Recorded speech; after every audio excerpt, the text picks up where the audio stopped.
With very many stories making rounds on social media, there is another one that has gone ahead, obviously awaken all of us onto the availability of Viktor Gyökeres. Gyökeres looks like he wants out of Sporting Lisbon this summer.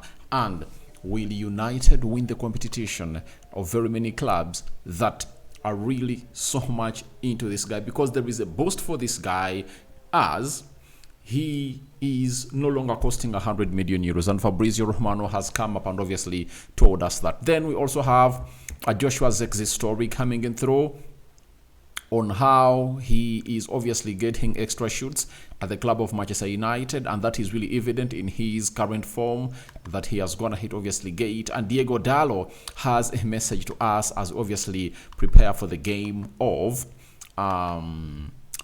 Arsenal today. Smash the like button, comment and share. If you're only watching us for the very first time, endeavor to subscribe to this channel so as not to miss out on stories that we do upload in here on a daily. Rock and David is my name, and hope you guys are really having fun wherever you are, and we're here to bring you the latest news and information as far as everything that you are so much tapped in is really concerned. So continue to subscribe. How do you subscribe? Lower right bottom corner is the place to be. Smash the black button that has the word subscribe. After smashing it, hit the notification bell that will enable you get notified every time I upload a video onto this beautiful channel of ours.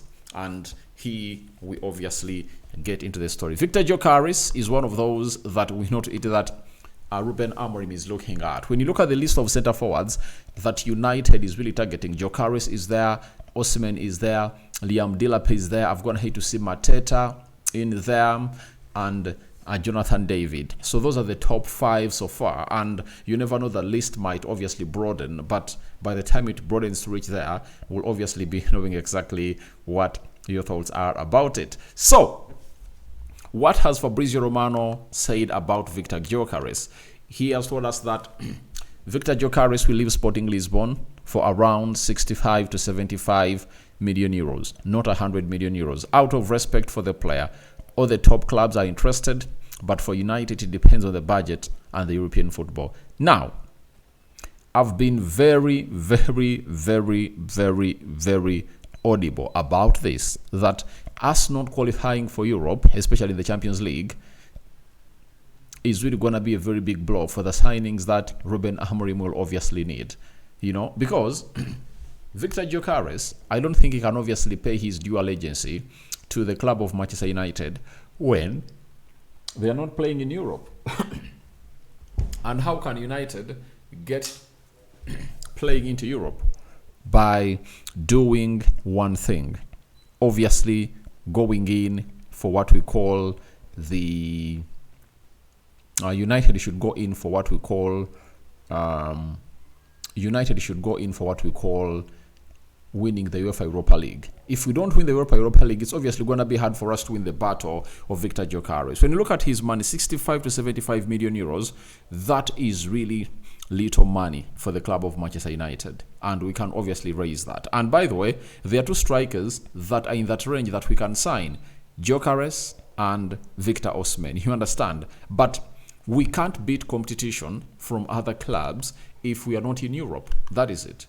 Because if you cannot offer Champions League football, the other option that you have to use is to offer this player an astronomical wage. Something that it's not obviously going to be applying at Manchester United ever again, because you say to it that Kobe Mainoo wants £150,000 a week, but the club is not willing to offer him that amount of money. You understand? So, as it stands, the club of Manchester United has to say to it that we win the UEFA Europa League. And for the UEFA Europa League, when you look at it, I know we can do something special in there, especially if at all we say to it that we get in players for the club of Manchester United. Because right now, when you look at the clubs that are really left in here, there is Olympiacos and Bodo Glimt. There is Athletic Bilbao and AS Roma, Frankfurt and Ajax. There is Lazio and Victoria Pleasant. There is Lyon and FCSB. There is Tottenham Hotspur and AZ Alkmaar. You understand? There is Rangers and Fenerbahce and Real Sociedad. And if we can knock out Real Sociedad as Manchester United, that is next Thursday, I think we can give ourselves a better chance to concentrate onto this tournament. And if at all I'm the manager of Manchester United, by the way, all I should be doing is getting my concentration onto that, because there is no way we are obviously going to be signing these players. These players will obviously move to other clubs, unless otherwise clubs will obviously go in for Isak, Osimhen, Benjamin Sesko, Jonathan David, Dusan Vlahovic, and Gyökeres will be there. And he'll have no option. But if at all options are there, I tell you, him to choose us over other teams is obviously going to be hard. Yet, his price is not as ridiculous as it was in the recently concluded summer transfer window, because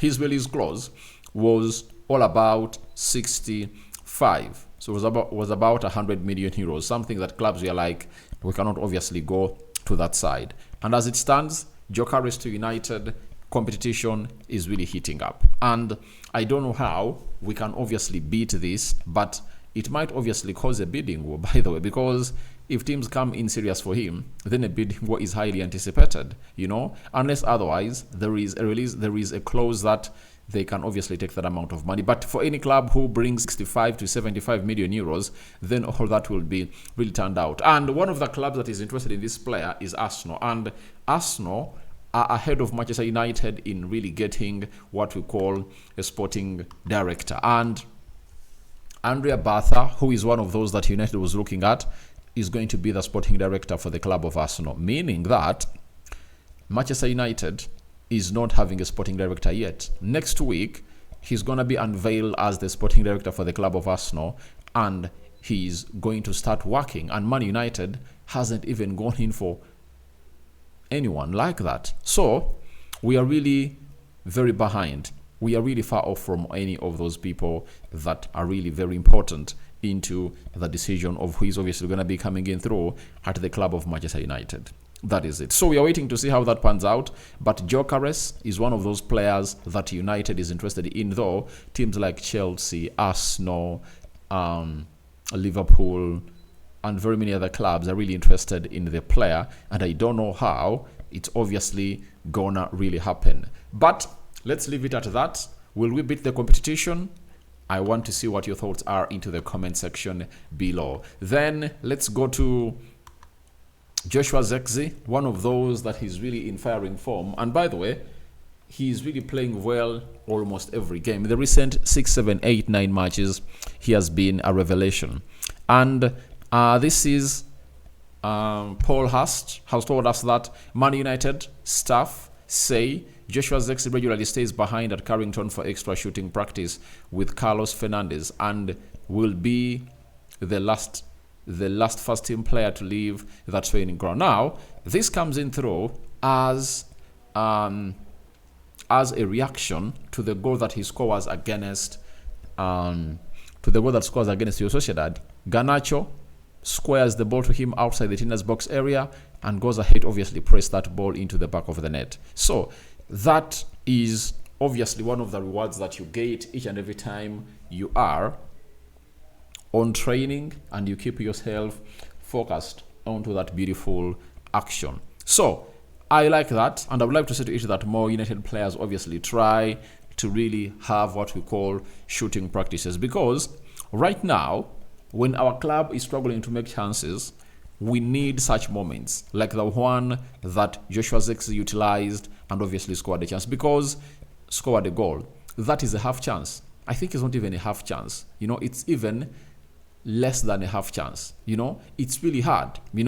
How many goals have you gonna hate to see cross the goal line outside the 18-yard box area? Most of the goals that cross the goal line are into the 18-yard box area, but this guy was outside the 18-yard box area and went ahead, obviously put in a very beautiful finish as a player. So for me, I enjoyed that, and I just want to say to it that I just to see it that he continues to obviously put in that shift day in, day out, because his shooting was really great. And I just loved it, you know, from outside the 10 yards box area, and he directed that ball into the back of the net. That was really very important for me as a fan of Manchester United, and that really speaks volumes that he is that kind of player that is backing onto his clean corners instead of a goal. And his pursuit was really good, and it was really with huge precision, and it crossed the line. And today he's one of those that I believe if United is doing this game of football, he's going to be fundamental into what finishing those chances are really, especially outside the team's box area. If you know, you know. Then Diogo Dalot came up and obviously said, I tried to arrive 45 to 50 minutes early before the normal time so I could spend a little bit of time with the fans. And he's one of those people that has given autographs to very many people at Manchester United, especially the fans at Old Trafford. And that is really great of him. And I believe that if he keeps that up, it will obviously make him one of the favorites. And that's why last season he was named the fans' best player of the season, if I'm not mistaken. The fans voted for Diogo Dalot. And by the last year, he really had a very good season. But this season, I think the entire team is really performing very badly. And I see no reason as to why the club of Manchester United should even come up and obviously vote for the player of the season, because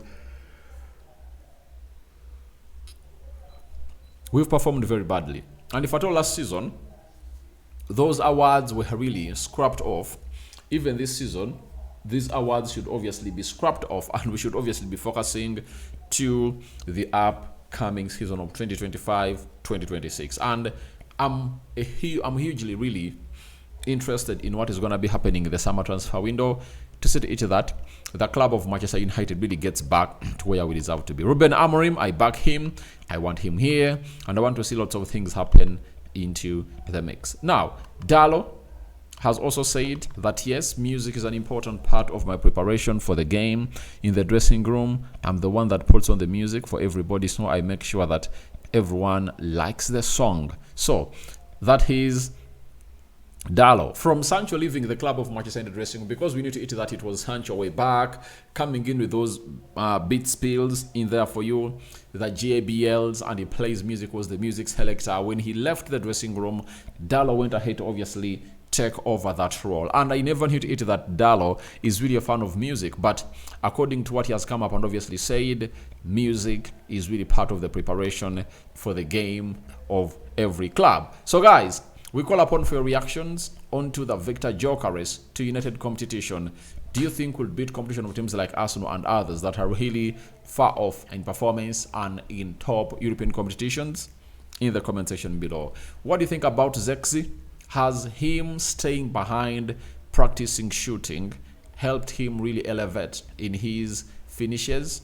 And lastly, what do you make about Dalot's submissions on the match day? Rokan David remains my name. I sign out for now. See you later, and we out. Bye bye.